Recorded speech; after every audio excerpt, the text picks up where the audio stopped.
ನಮಸ್ಕಾರ. ಮುಖ್ಯಾಂಶಗಳು. ಲೋಕಸಭೆಯ ಕಲಾಪ ಅನಿರ್ದಿಷ್ಟಾವಧಿಗೆ ಮುಂದೂಡಿಕೆ. ಸಂವಿಧಾನದ 127ನೇ ತಿದ್ದುಪಡಿ ಮಸೂದೆ ಸೇರಿ 20 ವಿಧೇಯಕಕ್ಕೆ ಅಂಗೀಕಾರ. ಸ್ಪೀಕರ್ ಓಂ ಬಿರ್ಲಾ. ಹವಾಮಾನ ಬದಲಾವಣೆ ಒಂದು ಸವಾಲು. ವೃಕ್ಷ ರಕ್ಷಣೆ ನಮ್ಮೆಲ್ಲರ ಹೊಣೆಯಾಗಲಿ. ಉಪರಾಷ್ಟ್ರಪತಿ ಎಂ ವೆಂಕಯ್ಯನಾಯ್ಡು.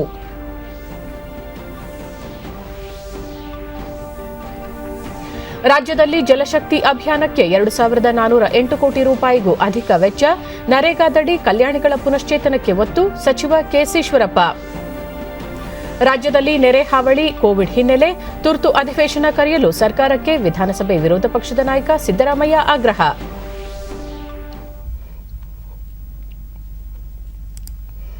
ವಾರ್ತೆಗಳ ವಿವರ.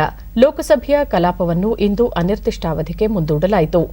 ಇಂದು ಸದನ ಸಮಾವೇಶಗೊಳ್ಳುತ್ತಿದ್ದಂತೆ ಸ್ಪೀಕರ್ ಓಂ ಬಿರ್ಲಾ ಇತ್ತೀಚೆಗೆ ಅಗಲಿದ ಮಾಜಿ ಸದಸ್ಯರಾದ ಹಿಮಾಚಲ ಪ್ರದೇಶದ ವೀರಭದ್ರ ಸಿಂಗ್, ಒಡಿಶಾದ ನಿತ್ಯಾನಂದ ಮಿಶ್ರಾ, ಗೋವಾದ ಪ್ರೊಫೆಸರ್ ಗೋಪಾಲ್ ರಾವ್ ಮಯಾಂಕರ್, ಪಶ್ಚಿಮ ಬಂಗಾಳದ ಸುದರ್ಶನ್ ರಾಯ್ ಚೌಧರಿ ಅವರ ನಿಧನಕ್ಕೆ ಸಂತಾಪ ಸೂಚಿಸಿದರು. ಸದಸ್ಯರು ಎದ್ದು ನಿಂತು ಮೌನ ಶ್ರದ್ಧಾಂಜಲಿ ಸಲ್ಲಿಸಿದರು.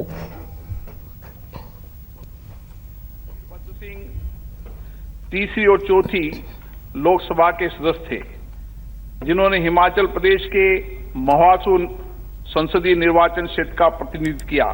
प्रोफेसर गोपाल राव मयंकर नवी लोकसभा के सदस्य थे, जिन्होंने गोवा के पणजी संसदीय निर्वाचन क्षेत्र का प्रतिनिधित्व किया. हम अपने पूर्व साथियों के निधन पर गहरा शोक व्यक्त करते हैं. ये सभा संतप्त परिवारों के प्रति अपनी संवेदना व्यक्त करती है. अब सभा दिवंगत आत्माओं के सम्मान में थोड़ी देर मौन रहेगी.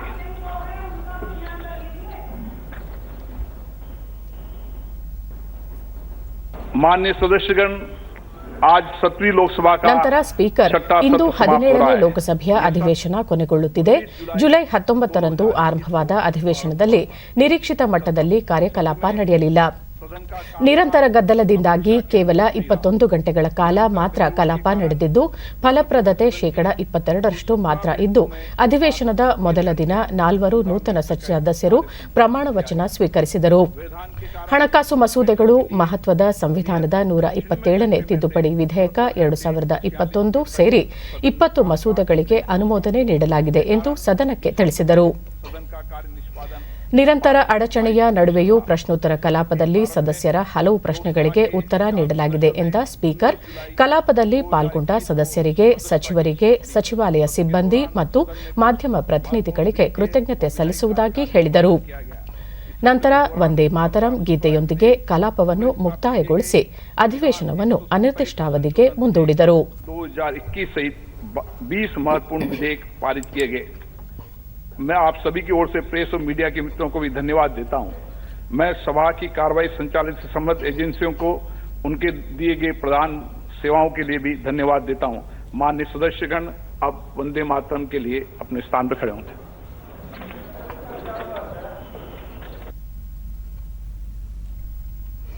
ರಾಜ್ಯಸಭೆಯ ಕಲಾಪ ಇಂದು ಆರಂಭವಾಗುತ್ತಿದ್ದಂತೆ ಸಭಾಪತಿ ಎಂ ವೆಂಕಯ್ಯನಾಯ್ಡು ಪ್ರಜಾಪ್ರಭುತ್ವದ ದೇಗುಲವಾದ ಸಂಸತ್ತಿನಲ್ಲಿ ಕೆಲವು ಸದಸ್ಯರ ವರ್ತನೆ ಅದರ ಪಾವಿತ್ರ್ಯತೆಯನ್ನು ಹಾಳು ಮಾಡುತ್ತಿದೆ ಎಂದು ವಿಷಾದ ವ್ಯಕ್ತಪಡಿಸಿದರು. ದೇವಾಲಯ, ಚರ್ಚ್, ಗುರುದ್ವಾರದಂತೆಯೇ ಸಂಸತ್ತು ಕೂಡ ಪವಿತ್ರ ತಾಣ. ಇದರ ಪಾವಿತ್ರತೆಯನ್ನು ಹಾಳು ಮಾಡುವುದು ಸರಿಯಲ್ಲ. ಸೆಕ್ರೆಟರಿ ಜನರಲ್, ಸದನದ ವರದಿಗಾರರು ಕುಳಿತುಕೊಳ್ಳುವ ಮೇಜು ಪವಿತ್ರ ಸ್ಥಳ ಎಂದು ಒತ್ತಿ ಹೇಳಿದ ಅವರು, ನಿನ್ನೆ ಕೆಲವು ಸದಸ್ಯರು ಅದರ ಮೇಲೆ ಹತ್ತಿ ನಿಂತು ಕುಳಿತು ರಂಪಾಟ ಮಾಡಿದ್ದು ತೀವ್ರ ನೋವು ತಂದಿದೆ. ನಿನ್ನೆ ರಾತ್ರಿ ನಿದ್ರೆ ಮಾಡಲು ಆಗಲಿಲ್ಲ ಎಂದು ಭಾವುಕರಾದರು. ಕೃಷಿಕರ ಸಮಸ್ಯೆ ಬಗ್ಗೆ ಚರ್ಚೆ ನಡೆಯುತ್ತಿದ್ದಾಗ ಇಂತಹ ವರ್ತನೆ ವಿಹಿತವಲ್ಲ. ಸದನದ ಘನತೆ ಕುಸಿಯುವಂತೆ ಮಾಡಬಾರದು ಎಂದ ಅವರು, ಸರ್ಕಾರ ಹೀಗೆ ಮಾಡಬೇಕು ಎಂದು ಒತ್ತಾಯಿಸುವುದು ಸರಿಯಲ್ಲ ಎಂದರು. ಈ ಹಂತದಲ್ಲೂ ಕೆಲವು ಸದಸ್ಯರು ಗದ್ದಲ ಉಂಟು ಮಾಡಿದಾಗ ಅಸಮಾಧಾನ ವ್ಯಕ್ತಪಡಿಸಿದ ಸಭಾಪತಿ ಕಲಾಪವನ್ನು ಮಧ್ಯಾಹ್ನ 12ಕ್ಕೆ ಮುಂದೂಡಿದರು.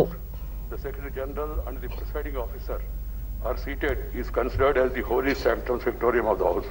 A certain degree of sacredness is attached to this place. In our temples, devotees are allowed only up to this sanctum sanctorium and not beyond. Entering this sanctum sanctorium of the house in itself is an act of sacrilege. It has been happening as a routine for some time. I am distressed by the way this sacredness was destroyed yesterday. While some members sat on the table, Some others climbed on the table of the House, perhaps to be more visible in such acts of sacrilege. I have no words to convey my anguish and to condemn such acts. As I spent a sleepless night, the issue to be discussed, it happened yesterday too, and the chair has been doing it for a year. I find it difficult to understand as to why the subject was listed in the list of business for yesterday would have prevented any member to raise any issue concerning the farm sector, including 3 farm bills that some members were keen to raise in the House and even demanding their withdrawal. Yesterday was a golden opportunity for the concerned members to have gone on record with their positions on all issues relating to the right of the farmers. But it was not to the, please have the decency at least, as the chair is saying something, at least to hear it. You may not agree, that's a different matter. The positions on all issues to the right of farmers, but it was not to be, as the sole intention seems to be, not to allow the House to function. Right at the start of the proceedings of the House yesterday, I have cautioned them not to take up the listed discussion on farm sector. To make it irrelevant, I would like to remind all of you that we begin to celebrate 75 years of our independence in a few days from now. The choice before each one of you is very clear. Either to be best parliamentarian or the worst disruptor. The choice is yours. And I am told that some people have complained about not showing this in the Rajya Sabha. I don't know why Rajya Sabha TV is not showing. This also can be shown. I have no problem. I don't want to run the House like this. I am adjourning the House to meet at 12 a.m. Sir, I appeal through you, sir. ಮತ್ತೆ ಸದನ ಸಮಾವೇಶಗೊಂಡಾಗ ಸಂಸದೀಯ ವ್ಯವಹಾರಗಳ ಸಚಿವ ಪ್ರಹ್ಲಾದ್ ಜೋಶಿ ಸಂವಿಧಾನದ 12ನೇ ತಿದ್ದುಪಡಿ ವಿಧೇಯಕ ಅತ್ಯಂತ ಮಹತ್ವದ್ದಾಗಿದ್ದು ಪ್ರಶ್ನೋತ್ತರ ಕಲಾಪ ಮತ್ತು ಇತರ ಕಾರ್ಯಕಲಾಪವನ್ನು ಬದಿಗಿಟ್ಟು ಈ ಮಸೂದೆಯ ಬಗ್ಗೆ ಚರ್ಚೆ ನಡೆಸುವಂತೆ ಕೋರಿದರು.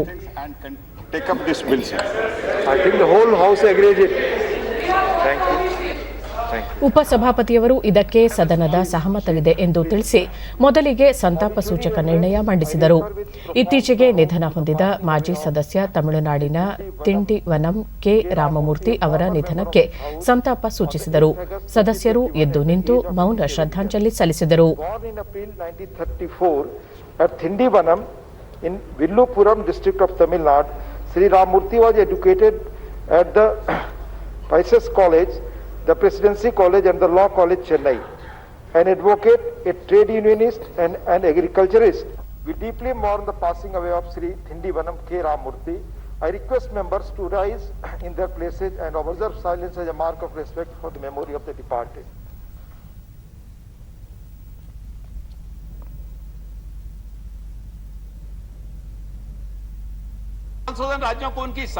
ಬಳಿಕ ಸಾಮಾಜಿಕ ನ್ಯಾಯ ಸಚಿವ ಡಾಕ್ಟರ್ ವೀರೇಂದ್ರ ಕುಮಾರ್ ಸಂವಿಧಾನದ 127ನೇ ತಿದ್ದುಪಡಿ ಮಸೂದೆ ಮಂಡಿಸಿ ಇತರ ಹಿಂದುಳಿದ ವರ್ಗಗಳ ಕಲ್ಯಾಣಕ್ಕೆ ಸಂಬಂಧಿಸಿದ ಮಸೂದೆಯ ಬಗ್ಗೆ ಚರ್ಚಿಸಲು ಸರ್ವಾನುಮತದ ಸಮ್ಮತಿ ವ್ಯಕ್ತಪಡಿಸಿದ ಸದಸ್ಯರಿಗೆ ಧನ್ಯವಾದ ಅರ್ಪಿಸಿದರು. ಒಬಿಸಿ ಸಮುದಾಯದ ಸಾಮಾಜಿಕ ಆರ್ಥಿಕ ಪ್ರಗತಿಗೆ ಸರ್ಕಾರ ಬದ್ಧವಾಗಿದ್ದು ಈ ನಿಟ್ಟಿನಲ್ಲಿ ಈ ತಿದ್ದುಪಡಿ ಮಸೂದೆ ಕೇಂದ್ರದ ಪಟ್ಟಿಯಲ್ಲಿ ಬದಲಾವಣೆ ಮಾಡಲು ಮತ್ತು ರಾಜ್ಯಗಳಿಗೆ ತಮ್ಮದೇ ಒಬಿಸಿ ಮೀಸಲು ಪಟ್ಟಿ ರೂಪಿಸಲು ಅವಕಾಶ ನೀಡುತ್ತದೆ. ವೈದ್ಯಕೀಯ ದಂತವೈದ್ಯಕೀಯ ಕಾಲೇಜುಗಳ ಅಖಿಲ ಭಾರತ ಕೋಟಾದಲ್ಲಿ ಒಬಿಸಿಗೆ 4,000 ಹೆಚ್ಚುವರಿ ಸೀಟು ಲಭ್ಯವಾಗಲಿದೆ ಎಂದು ವಿವರಿಸಿದರು.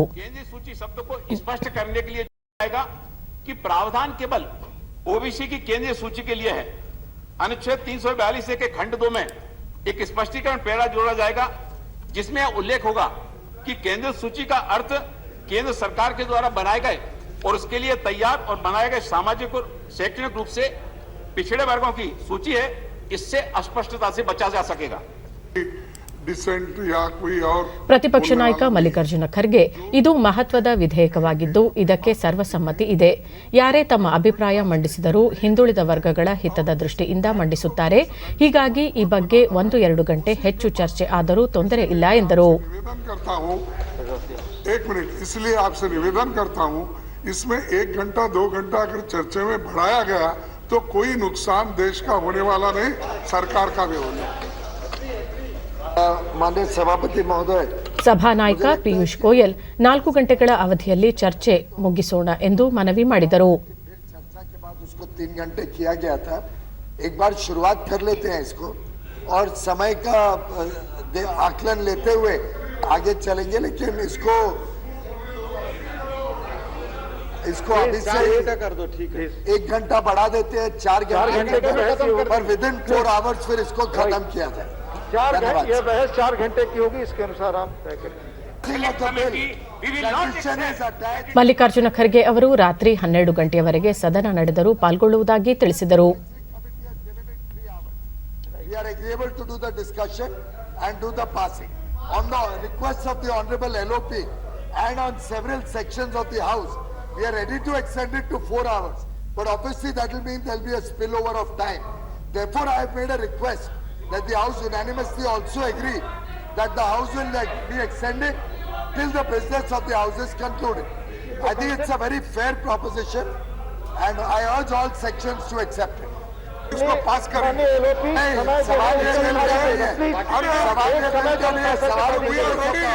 मुझे मालूम है वोटिंग होता है हर ಸದನದಲ್ಲಿ ಈ ಮಸೂದೆಯ ಬಗ್ಗೆ ಗಂಭೀರ ಚರ್ಚೆ ನಡೆಯುತ್ತಿದೆ. ಈ ಅಧಿವೇಶನದಲ್ಲಿ ನಿರೀಕ್ಷೆಯಂತೆ ಕಾರ್ಯಕಲಾಪ ನಡೆಯಲಿಲ್ಲ ಎಂದು ಲೋಕಸಭಾಧ್ಯಕ್ಷ ಓಂ ಬಿರ್ಲಾ ನೋವು ವ್ಯಕ್ತಪಡಿಸಿದ್ದಾರೆ. ಸದನದಲ್ಲಿ ಶಾಸನ ಕಲಾಪಗಳು ಸುಗಮವಾಗಿ ನಡೆಯಬೇಕು, ಜನರ ಹಿತಕ್ಕೆ ಸಂಬಂಧಿಸಿದ ಚರ್ಚೆ ನಡೆಯಬೇಕು ಎಂದು ತಾವು ಬಯಸುವುದಾಗಿ ಹೇಳಿದರು. ಕೋವಿಡ್ ಸಂಕಷ್ಟದ ನಡುವೆಯೂ ಮಾಧ್ಯಮದವರ ಸಕಾರಾತ್ಮಕ ಸಹಯೋಗ ದೊರೆಯಿತು. ಸದನದ ಕಾರ್ಯಕಲಾಪವನ್ನು ಸಕಾರಾತ್ಮಕವಾಗಿ ಜನರ ಮುಂದಿಡಲು ಮಾಧ್ಯಮದವರು ಶ್ರಮಿಸಿದ್ದಾರೆ. ಪ್ರತಿ ಕ್ಷಣವನ್ನು ದೇಶದ ಮುಂದಿಟ್ಟಿದ್ದಾರೆ ಎಂದು ಸ್ಪೀಕರ್ ಧನ್ಯವಾದ ಅರ್ಪಿಸಿದರು. ಅಧಿವೇಶನಾದ್ಯಂತ ಕೆಲವು ಸದಸ್ಯರು ಕಲಾಪಕ್ಕೆ ನಿರಂತರ ಅಡ್ಡಿಪಡಿಸುತ್ತಲೇ ಇದ್ದರು. ಹೀಗಾಗಿ ಶೀಘ್ರವೇ ನಿಯಮ ಸಮಿತಿಯ ಸಭೆ ಕರೆದು ಚರ್ಚಿಸಿ ಅಗತ್ಯ ನಿಯಮಗಳಿಗೆ ತಿದ್ದುಪಡಿ ತರುವ ಮೂಲಕ ಸರ್ವಪಕ್ಷಗಳ ಸಹಮತಿ ಪಡೆದು ಸದನದ ಗೌರವ ಕಾಪಾಡುವ ನಿಟ್ಟಿನಲ್ಲಿ ಕ್ರಮ ವಹಿಸಲಾಗುವುದು. ಒಟ್ಟಾರೆ ಸದನದ ಫಲಪ್ರದತೆ ಹೆಚ್ಚಿಸುವುದು ತಮ್ಮ ಗುರಿಯಾಗಿದೆ ಎಂದು ತಿಳಿಸಿದರು.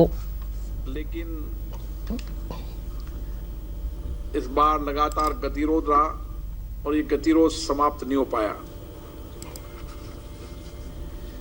पिछले 2 वर्ष संसद के कामकाज की दृष्टि से अधिक उत्पादकता वाले रहे। देर रात तक सदन भी चला और कोविड महामारी के समय में भी ರಾಜ್ಯಸಭೆಯಲ್ಲಿ ನಿನ್ನೆ ಕೆಲವು ಸಂಸದರ ವರ್ತನೆಯ ಬಗ್ಗೆ ಕೇಂದ್ರ ವಾರ್ತಾ ಸಚಿವ ಅನುರಾಗ್ ಸಿಂಗ್ ಠಾಕೂರ್ ತೀವ್ರ ಅಸಮಾಧಾನ ವ್ಯಕ್ತಪಡಿಸಿದ್ದಾರೆ. ನಿನ್ನೆ ಪ್ರತಿಪಕ್ಷದ ಕೆಲವು ಸದಸ್ಯರ ವರ್ತನೆ ಅತಿರೇಕದ್ದು. 2 ವರ್ಷವಾದರೂ ತಮ್ಮ ಪಕ್ಷದ ಅಧ್ಯಕ್ಷರನ್ನು ಆಯ್ಕೆ ಮಾಡಲಾಗದ ಪಕ್ಷದ ಸದಸ್ಯರು ಮಸೂದೆಯ ಪ್ರತಿ ಹರಿದು ಘೋಷಣೆ ಕೂಗಿ ಕಲಾಪ ನಡೆಯದಂತೆ ಅಡ್ಡಿಪಡಿಸಿರುವುದನ್ನು ನೋಡಿದರೆ ಅವರು ಪ್ರಜಾಪ್ರಭುತ್ವವನ್ನು ಹೇಗೆ ಅವಮಾನಿಸುತ್ತಿದ್ದಾರೆ ಎಂಬುದು ವೇದ್ಯವಾಗುತ್ತದೆ ಎಂದರು. तो आप समझ सकते हैं कि लोकतंत्र को कितना शर्मसार करने का काम किया जा रहा है।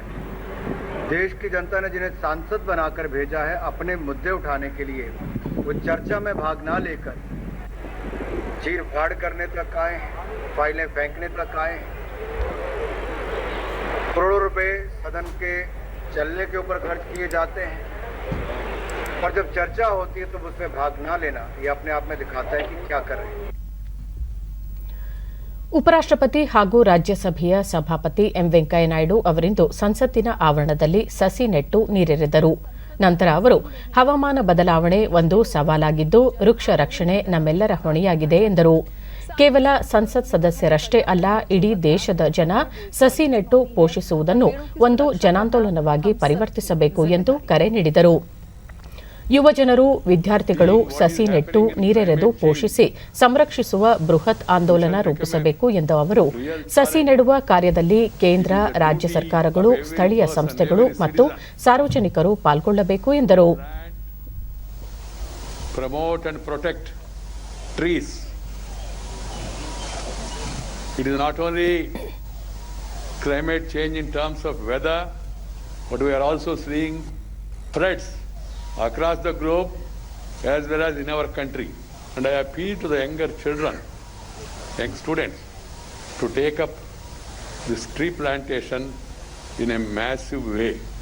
State governments at different states, they are also taking it in a big way.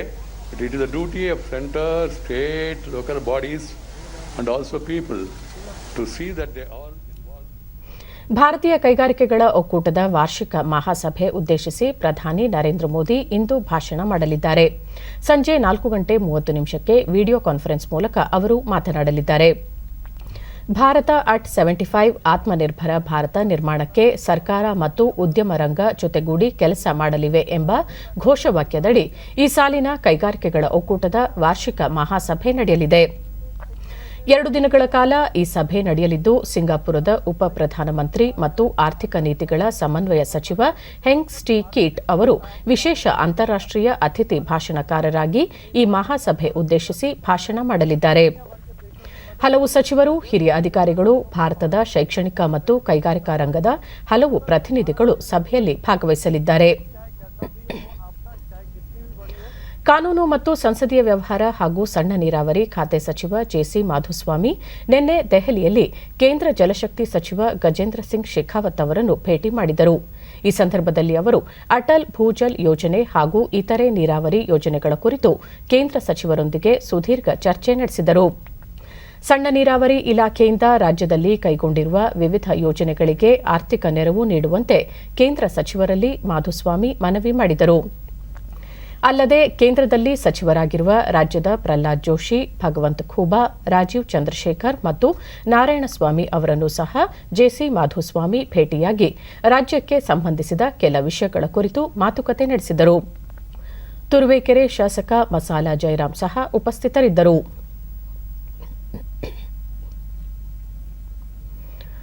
Mahatma Gandhi NREGA ಯೋಜನೆಯಡಿ ಜಲಶಕ್ತಿ ಅಭಿಯಾನದಲ್ಲಿ ದೇಶದಲ್ಲೇ ಕರ್ನಾಟಕ ರಾಜ್ಯ ಮೊದಲನೇ ಸ್ಥಾನದಲ್ಲಿದೆ ಎಂದು ಗ್ರಾಮೀಣಾಭಿವೃದ್ಧಿ ಮತ್ತು ಪಂಚಾಯತ್ ರಾಜ್ ಸಚಿವ ಕೆಎಸ್ ತಿಳಿಸಿದ್ದಾರೆ.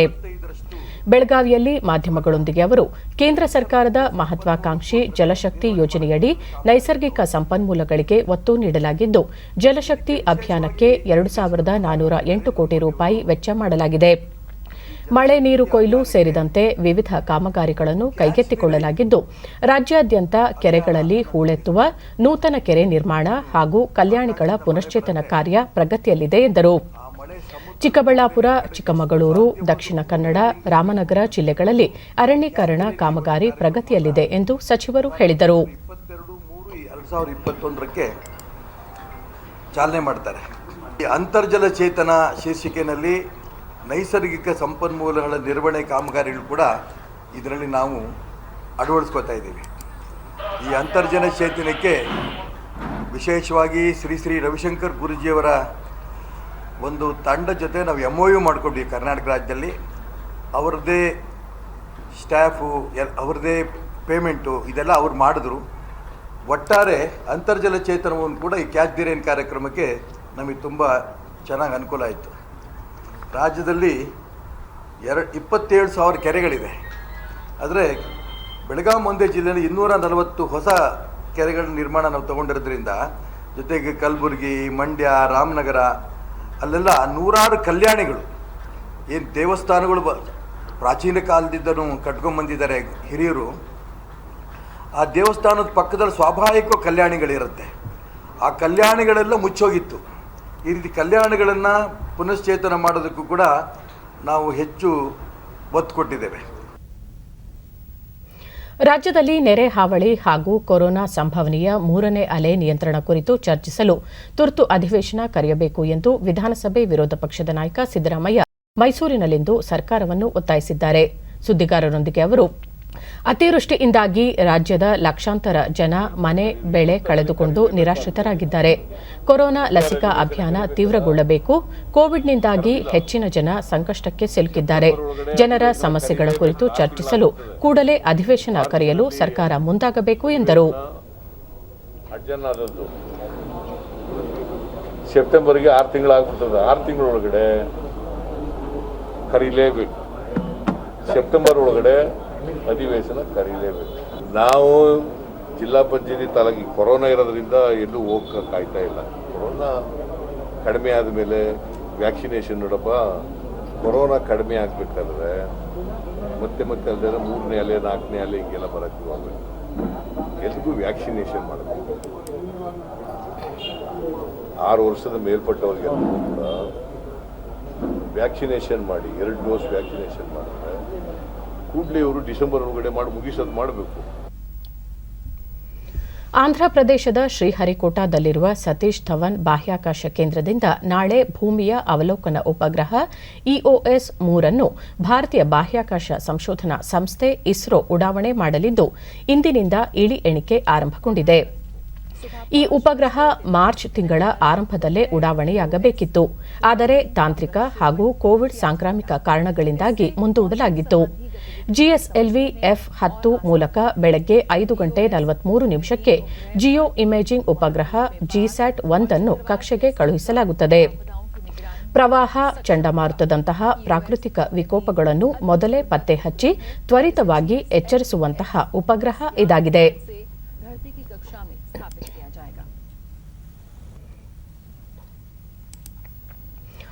ಆಗಸ್ಟ್ 15ರಂದು ಸ್ವಾತಂತ್ರ್ಯ ದಿನಾಚರಣೆಯ 75ನೇ ಅಮೃತ ಮಹೋತ್ಸವ ಸಂದರ್ಭದಲ್ಲಿ ಧ್ವಜಾರೋಹಣ ನೆರವೇರಿಸಲು ಜಿಲ್ಲಾವಾರು ಸಚಿವರುಗಳನ್ನು ನೇಮಿಸಲಾಗಿದೆ.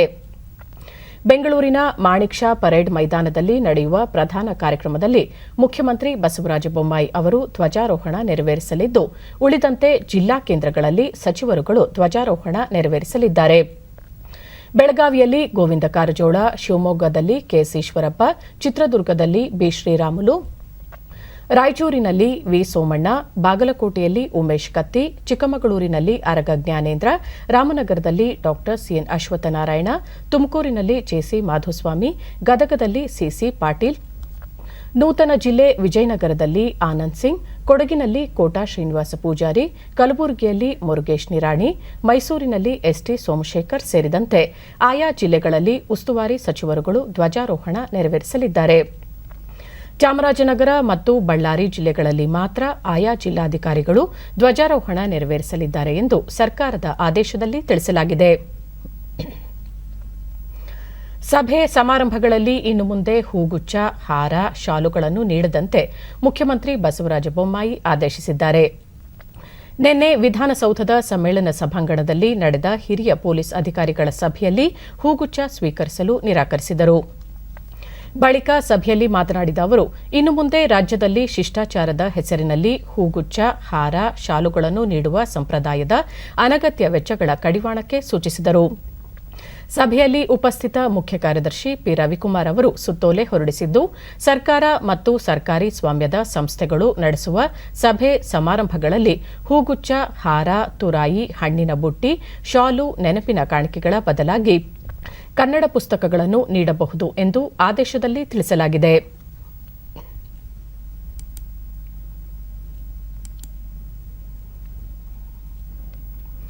ಕೊನೆಯಲ್ಲಿ ಮತ್ತೊಮ್ಮೆ ಮುಖ್ಯಾಂಶಗಳು. ಲೋಕಸಭೆ ಕಲಾಪ ಅನಿರ್ದಿಷ್ಟಾವಧಿಗೆ ಮುಂದೂಡಿಕೆ, ಸಂವಿಧಾನದ 127ನೇ ತಿದ್ದುಪಡಿ ಮಸೂದೆ ಸೇರಿ 20 ವಿಧೇಯಕಕ್ಕೆ ಅಂಗೀಕಾರ, ಸ್ಪೀಕರ್ ಓಂ ಬಿರ್ಲಾ. ಹವಾಮಾನ ಬದಲಾವಣೆ ಒಂದು ಸವಾಲು, ವೃಕ್ಷ ರಕ್ಷಣೆ ನಮ್ಮೆಲ್ಲರ ಹೊಣೆಯಾಗಲಿ, ಉಪರಾಷ್ಟ್ರಪತಿ ಎಂ ವೆಂಕಯ್ಯನಾಯ್ಡು.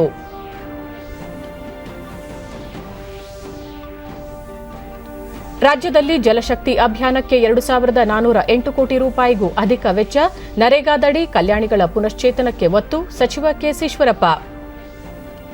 ರಾಜ್ಯದಲ್ಲಿ ನೆರೆ ಹಾವಳಿ, ಕೋವಿಡ್ ಹಿನ್ನೆಲೆ ತುರ್ತು ಅಧಿವೇಶನ ಕರೆಯಲು ಸರ್ಕಾರಕ್ಕೆ ವಿಧಾನಸಭೆ ವಿರೋಧ ಪಕ್ಷದ ನಾಯಕ ಸಿದ್ದರಾಮಯ್ಯ ಆಗ್ರಹ. ನಮ್ಮ ವಾರ್ತಾ ಪ್ರಸಾರವನ್ನು ನೀವು ಡಿಡಿ ಚಂದನ ನ್ಯೂಸ್ ಯೂಟ್ಯೂಬ್ ಚಾನೆಲ್ನಲ್ಲೂ ವೀಕ್ಷಿಸಬಹುದು. ವೀಕ್ಷಕರೇ, ಈಗ ನಾನು ಸ್ಟುಡಿಯೋದಿಂದ ತೆರಳುತ್ತಿರುವ ಕಾರಣ ಮಾಸ್ಕ್ ಧರಿಸುತ್ತಿದ್ದೇನೆ. ನೀವು ಸಹ ಮನೆಯಿಂದ ಹೊರಹೋಗುವ ಮುನ್ನ ಸರಿಯಾದ ಕ್ರಮದಲ್ಲಿ ತಪ್ಪದೆ ಮಾಸ್ಕ್ ಧರಿಸಿ. ವ್ಯಕ್ತಿಗತ ಅಂತರ ಕಾಪಾಡಿಕೊಳ್ಳುವುದರೊಂದಿಗೆ ನೀವು ಸುರಕ್ಷಿತವಾಗಿರಿ, ನಿಮ್ಮವರನ್ನು ಸುರಕ್ಷಿತವಾಗಿರಿಸಿ. ನೈರ್ಮಲ್ಯಕ್ಕೆ ಆದ್ಯತೆ ನೀಡುವುದರ ಜೊತೆಗೆ ಸೋಂಕು ತಡೆಗೆ ಕೋವಿಡ್-19 ಲಸಿಕೆ ಪಡೆಯುವುದು ಅಗತ್ಯ. ನಮ್ಮ ಮುಂದಿನ ವಾರ್ತಾ ಪ್ರಸಾರ ಸಂಜೆ 4:30 ನಮಸ್ಕಾರ.